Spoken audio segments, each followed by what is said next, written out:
If commitment feels scary, today's episode is for you. We are continuing with our diagnostic series, our astrological diagnostic series, and I'm really enjoying these. They're like bite size, and then I talk about different problems that people go through their lives and how we use astrology to troubleshoot and help them overcome these series of problems. And this week we are focusing on interrelational issues, but mostly not just any relations, but mostly the romantic type relationship, like dating, partnership, and this type of relationship, right? And I know that, and this is what we do in the readings, because I remember there was a case where the person felt just scared of commitment. There was something that was making them feel like they're getting looked down, or it would just start sending chills throughout their body. And this actually was the inspiration behind today's episode, because I'm feeling that I want us to start. I don't really like that word, embody, but it just became such an integral part of our day to day vocabulary nowadays that I feel like everyone understands when you hear the word embodiment, although it's very, I don't quite like the word, but I can't think of anything else to replace it.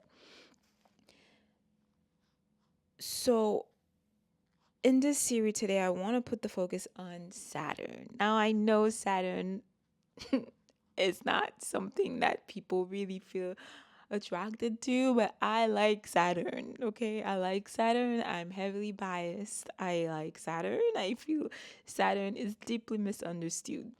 So, because I have such enthusiasm when it comes to Saturn, I feel like I almost feel like I'm a sort of agent that is there to, like a PR agent that is there to help Saturn redo its public image. And that's actually quite funny because people get so scared when they hear Saturn. Pluto is another one, but we're not getting into Pluto today. I don't want to talk about Pluto today. We are going to talk about Saturn. Saturn is often seen as the grumpy old man, grumpy teacher. I always say Mr. Miyagi, if you remember that movie, the Karate Kid. And I don't know, we have to understand that without Saturn, nothing really happens. All the things that we want happen because Saturn comes and stabilizes things. Saturn is the great stabilizer, right? Saturn is the energy that thinks about long term. Saturn is Saturn, yes, Saturn is hard work, but Saturn is also what supports you. We all want stability. I've never met one person that doesn't want stability. Okay, well, maybe Gemini is a little bit different. But even the Geminis, they still have their stability that they like in their own way. But the average person is chasing a form of stability. That's why we're all going through like a rough time right now because everything has changed. By the way, I just made an episode about talking about what's going on and why we're living under a new sky and what to expect. But because of this instability nowadays, we're all really stressed, right? So it's to go show that the human nature is we all seek a form of security, safety, stability. That could be emotional security, financial security. Again, like I said, even if you do have people like Gemini with heavy Gemini energy that likes the thrill of newness, but still, when it comes to financial security, that's something that is still very important to them. And I don't think there's a sign out there who doesn't value financial security. So that goes to show that security is something that we all value in a shape or form. And Saturn has a major impact on helping you establish that security. So when you come to me in a session and you're like, I have a heavy fear of commitment, I'm going to want to look at what is going on in the seventh house, not just the seventh house, guys. I always talk about how the birth chart is not just, we can't look at it in a fragmented way. We have to look at it in a holistic way. The whole chart is talking, the whole chart is interrelated. The seventh house is what is really mostly seen as relationship, long term relationship, partnership, one on one relationship. And then also the fifth house has a play in it because it's, that's where you would have romance, daily romance, and joy. So what is the fifth house telling me, and what is the seventh house telling me? Even the eighth house, right, which can have joint finances and stuff like that. So if you have a fear of commitment, there are so many things in the chart. Again, the 12th house again is also going to help enlighten us what is going on in the self quadrant, which is the first quadrant, right? Where is your Chiron, which is a representative of, is going to show us out your deep wound in this lifetime. And also, so we are linking, it's a story, right? But just to keep things simple, we're going to talk about the seventh house. So if Saturn is in your seventh house, there can be a sort of friction because Saturn is there to slow things down, right? And Saturn is there to slow things down. Saturn is there to create friction, to ask questions, to make you face things that you don't necessarily want to face, to make you slow down. So Saturn being in the seventh house is obviously can explain the reason why you might feel a bit of fear, of apprehension whenever it comes to dating and committing, not dating, but mostly committing and long-term commitment. So there are so many things we can look into the chart to help explain why you might feel this way. And these are all things that we do in the one-on-one sessions, right? Because I love to talk about this all the time. Astrology is something that is highly, highly personal. And at the same time, I wanted to wrap today's episode on a good note, reminding you that Saturn being in your seven chart might help explain why there is this tension when it comes to relationship, this friction. At the same time, it is also a gift because you have to understand that there's so many people nowadays who are looking for their soulmate, who are sick and tired of the fast dating culture, sick and tired of this Tinder culture, of just hookup culture. They're looking for stability once again. They're looking for that their person.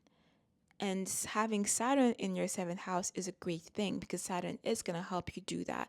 But this is why we want awareness, because if you don't have awareness, that initial friction that Saturn creates, you might just let it rule your life and just say, oh, well, I'm just someone who's just scared of commitment. It's not for me.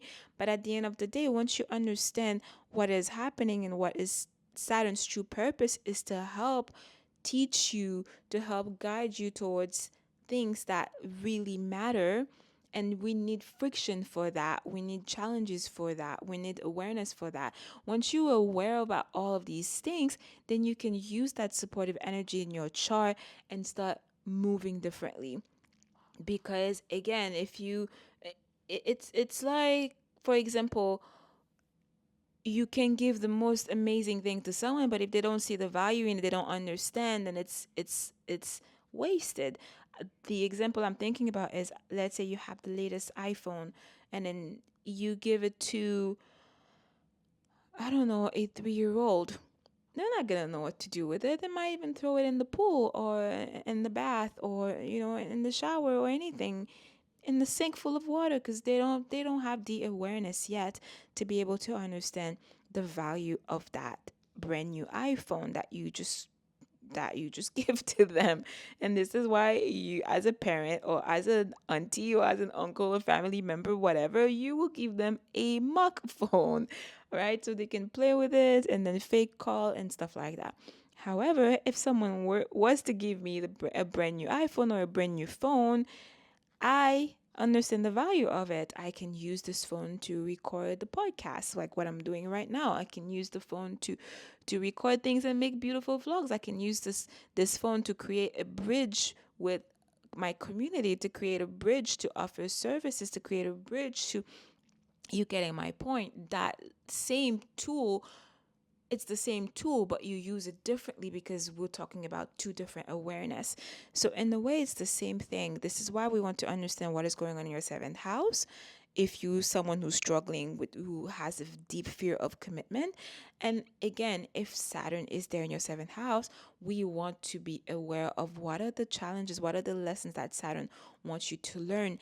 And then once we were aware of that, then you start moving differently, and then perhaps you letting people take advantage of you. Perhaps you need to increase your self-esteem and understand, and start being quicker to close the door when someone isn't matching your energy.